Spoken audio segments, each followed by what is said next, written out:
Bismillahirrahmanirrahim. Assalamualaikum warahmatullahi wabarakatuh. Bismillah, innal hamdalillah nahmaduhu wa nasta'inuhu wa nastaghfiruh wa na'udzu billahi min shururi anfusina wa sayyiati a'malina may yahdihillahu fala mudilla lahu wa may yudlil fala hadiya lahu. Rabbi shrah li sadri wa yassir li amri wa hlul 'uqdatam min lisani yafqahu qawli. Amma ba'd. Qala Allah ta'ala fi kitabil karim wa huwa asdaqul qailin. A'udzu billahi samil 'alim minasyaitonir rajim.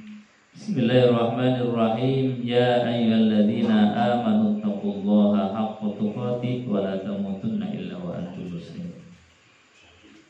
Bapak Ibu hadirin jamaah yang dimuliakan Allah Subhanahu wa taala, alhamdulillah pagi hari ini kita bisa hadir kembali untuk mengkaji hukum-hukumnya Allah, mengkaji hadis Rasulullah SAW dalam kitab Bulughul Maram. Ini sudah sampai hadis yang ke-303. Pada pertemuan yang kemarin diajarkan doa dari Rasulullah SAW, doa setelah kita sholat. Masih hafal Bu doanya kemarin? Disuruh apa? Minta apa? Lupa. Minta kepada Allah agar dijauhkan dari sifat bakhil. Pun doma dereng. Supaya kakek buta. Jadi doanya malah lupa. Nabi SAW selepas sholat itu mengajarkan kepada kita diajarkan oleh Rasulullah SAW doa supaya dijauhkan yang pertama dari sifat kikir bin pelit alias medit. Karena ini adalah sifat yang bahaya. Sama bahayanya dengan syaitan yang ketika kita baca Quran kita ta'awudz, a'udzu billahi minasyaitonir rajim. Aku berlindung kepada Allah dari godaan syaitan yang terkutuk. Dalam hadis ini juga Nabi mengajarkan kepada kita berlindung dari sifat yang namanya bakhil. Ini hadis yang ke-303.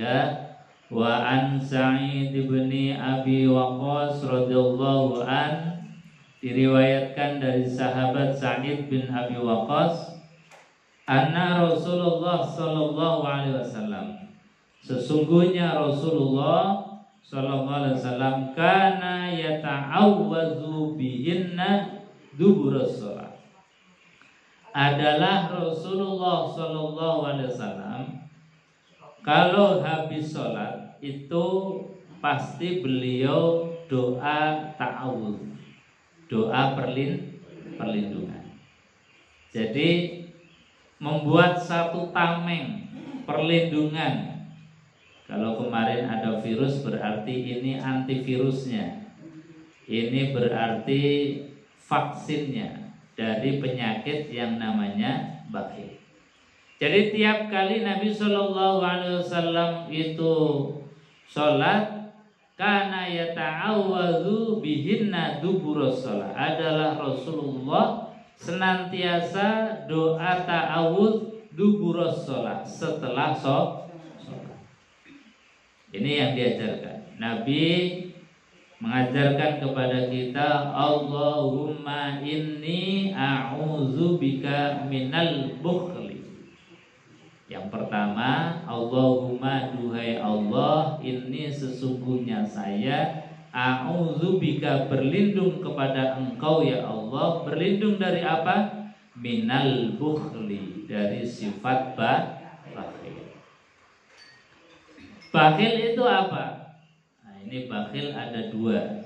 Kalau dilihat dari sisi tasawuf, bakhil itu sebetulnya tidak ada. Adanya sifat bakhil itu ketika seseorang tomak atau punya harapan terhadap orang lain. Misalnya ada si A kaya, kemudian kita itu punya harapan, tak dolan mbok menawa entuk rezeki.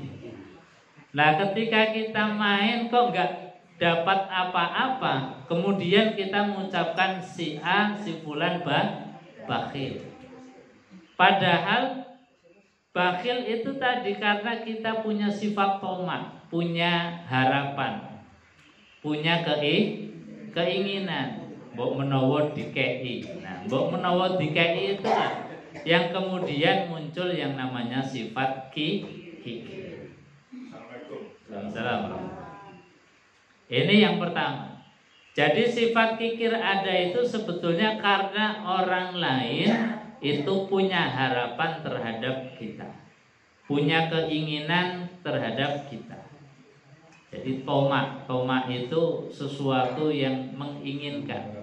Maka orang tomak itu enggak baik, sama enggak baiknya dengan sifat bakhil. Dilihat dari hurufnya saja, tomak itu hurufnya melongo semua, bolong semua.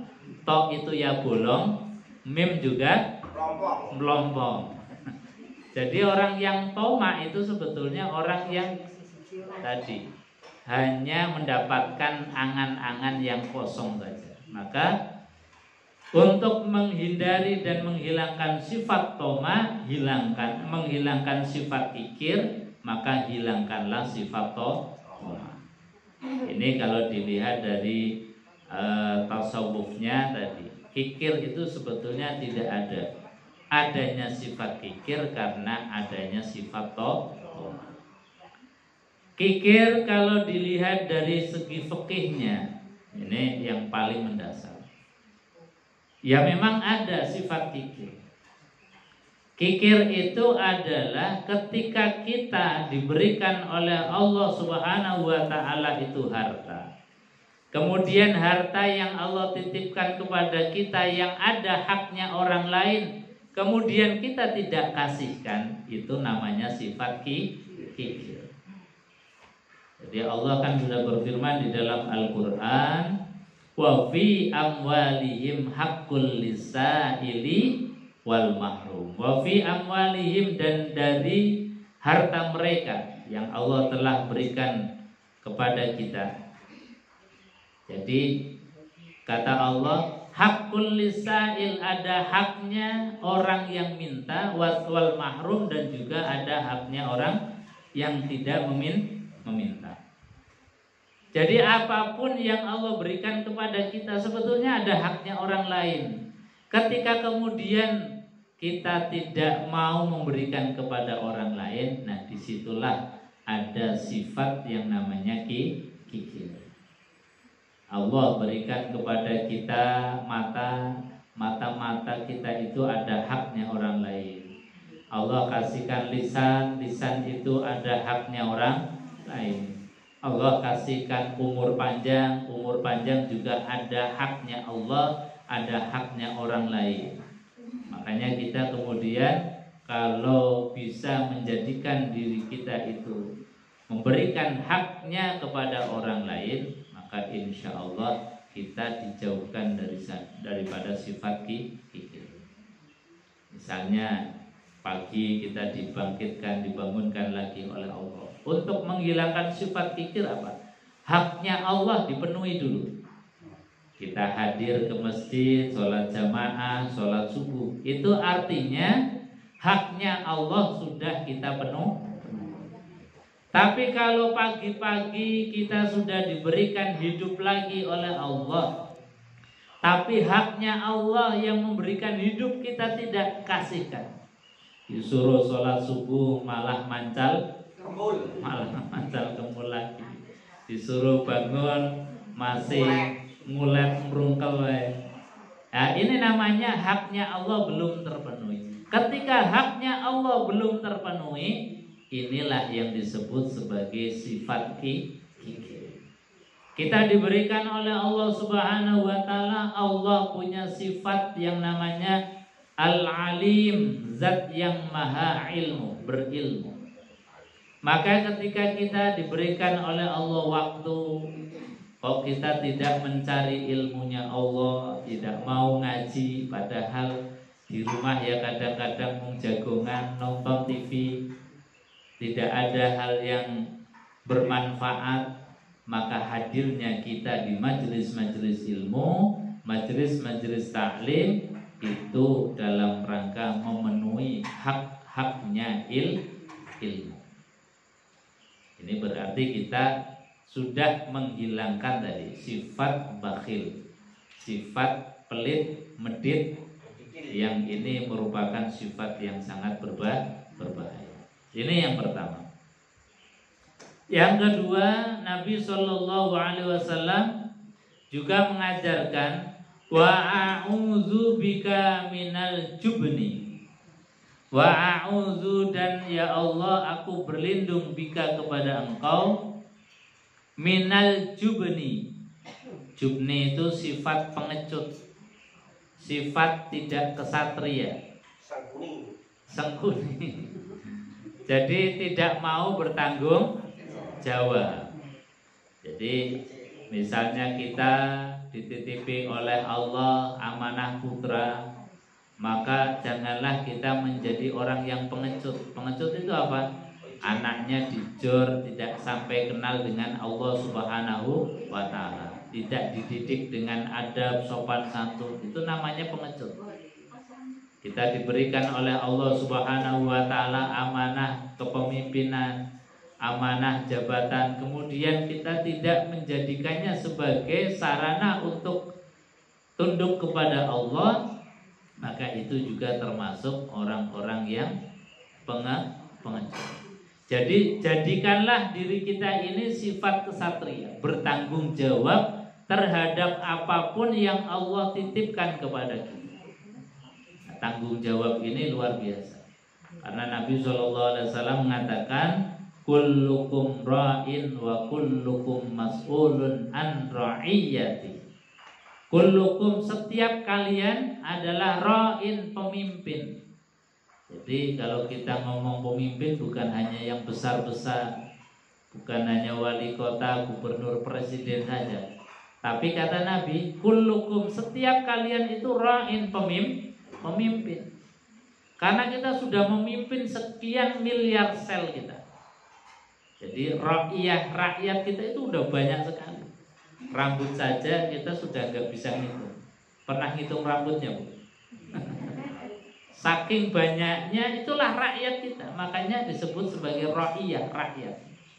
Kullukum ra'in wa kullukum mas'ulun an ra'iyati. Setiap kalian itu pemimpin. Meskipun diri kita sendiri, kita nggak punya siapa-siapa, ini juga pemimpin. Memimpin sekian sel, jutaan sel yang ada di kita. Dari ujung rambut sampai ujung kaki itu ribuan jutaan sel. Maka bagaimana supaya jutaan sel yang menempel di badan kita itu mampu kita giring, kita ajak untuk tunduk kepada Allah Subhanahu wa ta'ala. Itulah pemimpin yang baik. Jangan sampai kemudian badan kita ini diajak hanya maksiat saja, hanya kemudian jauh dari Allah, menzalimi Allah Subhanahu wa ta'ala, enggak kenal Allah Subhanahu wa ta'ala. Artinya kita belum bisa memimpin sekian juta sel untuk mereka tunduk patuh kepada perintahnya Allah. Makanya kalau bahas tentang pemimpin gak usah yang jauh dulu. Mimpin diri kita supaya kita tunduk, itu sudah luar biasa. Makanya Allah mengingatkan di dalam Al-Quran, Qu anfusakum wa ahlikum. Qu anfusakum, jagalah dirimu. Allah enggak memerintahkan jagalah negaramu. Sebab apa? Kalau diri-diri kita itu sudah baik, negara pasti baik. Makanya jangan mulai yang besar-besar. Kata Allah, Qu anfusakum, jagalah dirimu. Kalau kita sudah bisa memimpin sekian juta sel ini menjadi sel-sel yang baik, yang tunduk patuh pada perintah Allah, maka insya Allah rumah tangga kita, masyarakat kita, negara kita akan damai sejahtera. Inilah makanya Allah mengawalinya dengan qu anfusakum wa ahlikum, jaga dirimu, jaga keluargamu dari siksa api. Mafhum mukhalafahnya, kalau kita tidak bisa memanage, kalau kita tidak bisa memimpin diri kita sendiri, maka kita termasuk orang yang al-jubn, pengecut, tidak tanggung jawab. Ini memimpin diri kita juga butuh ilmu. Kadang-kadang sudah merasa cukup, sudah merasa benar, kemudian nggak mau belajar, nggak mau ngaji, dituturi oleh Al-Quran nggak mau, dituturi oleh hadis sunnah dari Rasulullah tidak mau. Ini namanya pengecut. Makanya karena pengecut ini adalah sifat gawan manusia, jadi memang manusia itu dari sononya sudah punya sifat pengecut. Makanya harus punya rem. Di antara remnya adalah kita berikhtiar dengan doa. Makanya Nabi mengajarkan, Allahumma inni a'udzubika minal bukhli wa a'udzubika minal jubni. Ya Allah, saya berlindung dari sifat bakhil. Ya Allah, saya berlindung dari sifat pengecut, tidak tanggung jawab. Ini harus terus menerus, karena tadi sifat bakhil ya gawan bayinya manusia, sifat pengecut ya gawan bayinya manusia. Wa a'udzu bika an uradda ila arzaril umur. Yang ketiga, Nabi mengajarkan kita habis sholat itu doa, ya Allah, aku berlindung kepadamu dari dikembalikan umur itu kepada kehinaan. Hinanya umur. Dikasih umur panjang bukan tambah baik tapi tambah jelek. Dikasih umur yang panjang bukannya tambah taat, malah memperbanyak maksiat. Hanya Nabi SAW itu seringkali berdoa, ya Allah, berikanlah umur yang berkah. Umur yang berkah. Berkah itu artinya ya usianya panjang, tetapi usia itu mentes, digunakan untuk ibadah, digunakan untuk ngaji, digunakan untuk kebaikan. Itu umur yang berkah. Umur yang berkah itu sebagaimana Rasulullah SAW sampaikan, bahwasanya orang yang terbaik itu adalah orang yang memberikan manfaat untuk orang lain. Jadi kita punya apa? Kita punya lisan kita bisa memberikan manfaat kepada orang lain. Kasih nasihat, kasih hiburan, kasih kemudian harapan. Ini Rasulullah SAW. Apapun yang diajarkan oleh Nabi SAW itu adalah sesuatu yang luar biasa, menjadikan kita itu baik di mata Allah, juga baik di mata manusia. Jamaah yang dimuliakan Allah Subhanahu wa taala. Yang keempat, Nabi SAW mengajarkan wa a'udzu bika min fitnatid dunya wa a'udzu bika min azabil qabr. Yang keempat, berlindung kepada Allah dari fitnahnya dunia. Dunia itu memang sumber dan tempatnya fitnah. Fitnah itu ujian. Kita diberikan umur panjang ya fitnah. Diberikan anak ya fitnah. Diberikan rezeki harta ya fitnah. Dititipi jabatan ya fitnah. Semuanya fitnah. Maka orang yang bisa mengelola fitnah-fitnah ini, ujian-ujian ini, pasti derajatnya akan meningkat. Tidak ada seorang pun yang tidak diberikan ujian oleh Allah, karena ini sebagai ladang untuk meningkatkan derajat. Kata Allah di dalam Al-Quran, Am hasibtum an tadkhulul jannah. Jangan pernah mengira kita itu akan bahagia, senang, akan masuk surga sebelum diuji terlebih dahulu. Jadi nggak mungkin hidup ini tanpa ujian. Ya seperti gambarannya tidak mungkin anak sekolah tanpa tes, tanpa ujian. Tes ujian itu dalam rangka untuk meningkatkan kelas kita. Derajatnya kita itu ditentukan setelah diuji, setelah dites. Kira-kira dites itu bisa nggak mengerjakannya, lolos nggak? Kalau kita lolos dari ujian-ujian Allah Subhanahu wa Ta'ala, maka secara otomatis derajat kita itu akan naik. Nah, ini makanya apapun itu, semuanya itu adalah ujian dari Allah. Kita diberikan rezeki, ya Allah, ini ternyata ujian, ya Allah. Maka kemudian apa yang Allah perintahkan, kita sedekah, kita berzakat, kita berbagi. Nah, itu naik kelas secara otomatis. Jadi jangan pernah mengira kita akan diberikan oleh Allah kebahagiaan tanpa diuji terlebih dahulu.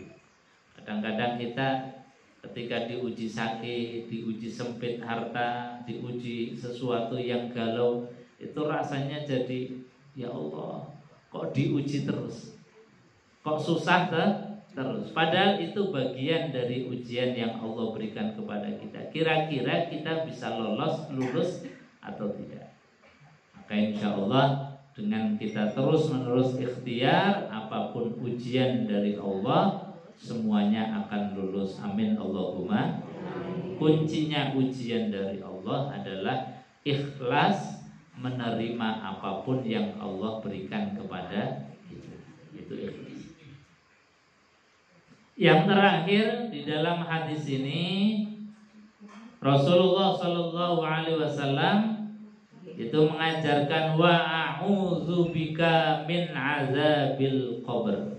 Ya Allah, aku berlindung kepada Engkau min azabil qabr, dari siksa kubur.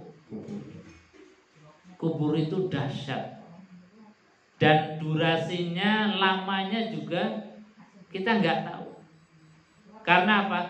Lamanya kubur itu dari kita meninggal dunia sampai dengan yaumil kiamat. Kiamat kapan? Wallahu a'lam.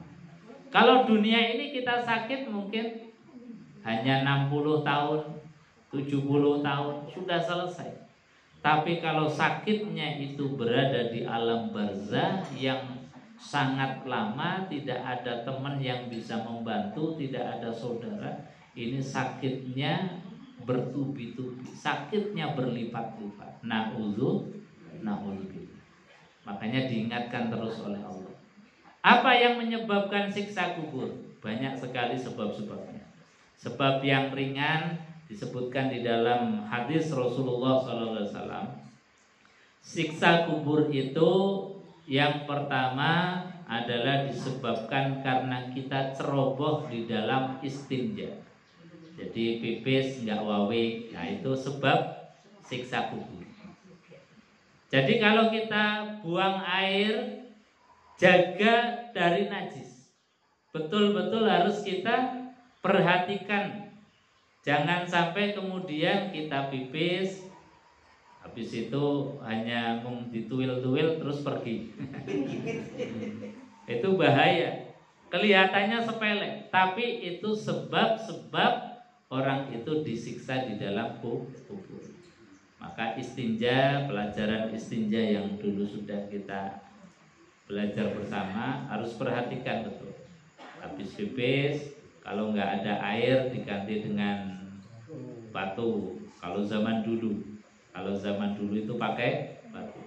Kalau sekarang pakai tisu. Tisunya gimana? Dengan cara 3 kali usapan.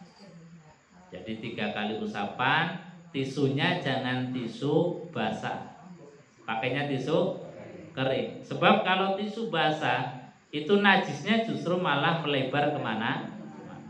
Jadi fungsinya tisu atau batu di dalam istinja itu untuk meresap najis. Jadi najis yang baru keluar dari tempatnya belum melebar kemana-mana itu diusap, dilap dengan tisu yang basah minimal 3 kali. Tisu yang kering. Dengan tisu yang kering maka itu sudah cukup. 3 kali, 5 kali, 7 kali. Yang ganjil. Itu apa? Dengan istinja. Siksa kubur itu juga disebabkan karena qat'ur rahim, memutuskan silaturahim. Jadi dengan tetangga, dengan saudara, kemudian jalinan silaturahimnya itu putus, itu nanti di kubur itu juga dapat siksa kubur. Kemudian uququl walidain, durhaka terhadap orang tua. Jadi banyak sebab yang seseorang itu kemudian akan mendapatkan siksa kubur. Tapi Rasulullah Shallallahu Alaihi Wasallam ini memberikan resep. Resepnya itu barang siapa yang lisannya, tenggorokannya, hatinya itu ada surat Al-Mulk, surat Tabarakalladzi biyadihil mulk yang dibaca setiap saat. Maka tabarok surat Al-Mulk ini tunji min azabil qabr, akan bisa menyelamatkan kita dari siksa kubur. Hafal bunyi? Tabarakalladzi biyadihil mulk wa huwa ala kulli syai'in qadir. Alladzi khalaqal mauta wal hayata liyabluwakum ayyukum ahsanu amala. Nah, kalau lisan kita ini basah dengan surat Al-Mulk setiap saat dibaca, setiap saat kemudian kita renungi surat Al-Mulk itu, insya Allah betul-betul ketika kita berada di alam barzakh, alam kubur, tunjikum min azabil qabr, akan bisa menyelamatkan kita dari siksa kubur. Bapak Ibu hadirin jamaah yang dimuliakan Allah. Jadi hadis ini mengajarkan 5 doa perlindungan. 1, apa Bu? Berlindung dari sifat kikir. Yang kedua, berlindung dari pengecut, tidak tanggung jawab. Yang ketiga, berlindung dari umur yang tidak berkah, umur yang menghinakan. Yang keempat, kita berlindung pada fitnahnya dunia. Yang kelima, berlindung dari siksa kubur. Nah, kalau kita nggak bisa Arabnya tadi, poin 5, ya Allah jauhkanlah sifat kikir, ya Allah jauhkanlah dari sifat tidak tanggung jawab, ya Allah jauhkanlah dari umur yang tidak berkah, ya Allah jauhkanlah dari sifat dari fitnah dunia dan dari siksa kubur. Insya Allah kita selamat dunia akhirat. Amin Allahumma. Bapak Ibu hadirin jamaah yang dimuliakan Allah, saya kira itu. Sebelum ditutup mungkin ada yang mau ditambahkan atau ditanyakan, mau